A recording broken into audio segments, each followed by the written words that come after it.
Praise the lord. ప్రభు అయిన యేసుక్రీస్తు నామములో మీకు శుభం కలుగునుగాక. ఈ రోజు దేవుని వాగ్దానం, నీవు పిలువగా యెహోవా ఉత్తరమిచ్చును, నీవు మొరపెట్టగా ఆయన నేనున్నానను. యెషయా 58వ అధ్యాయము 9వ వచనం. తనకు మొరపెట్టు వారికందరికీ, తనకు నిజముగా మొరపెట్టు వారికందరికీ ఆయన సమీపముగా ఉన్నారని సెలవిస్తున్న గొప్ప దేవుడు. కాబట్టి క్రీస్తునందు ప్రియమైన వారులారా, నీవు పిలువగా ఆయన ఉత్తరమిచ్చే గొప్ప దేవుడై ఉన్నాడు. నీ యొక్క ప్రతి మనవిని ఆయన నిశ్చయంగా ఆలకించి నీకు ప్రతిఫలము దయచేయను. నీ యొక్క ప్రతి మొరను ఆయన ఆలకించుచున్నాడు గనుక భయపడకుము, దిగులు పడకుము. ప్రభువే మీకు తోడయుండి మిమ్మల్ని నడిపించును.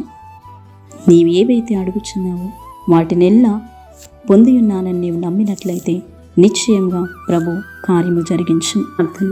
కృపాకనికరం కలిగిన గొప్ప తండ్రి, మహోన్నతమైన దేవ, మహాగణడానికి స్తోత్రములు చెల్లిస్తున్నాం. ప్రతి ప్రార్థనకు మీరు ప్రతిఫలం ఇస్తున్నారని నమ్ముచున్నావు.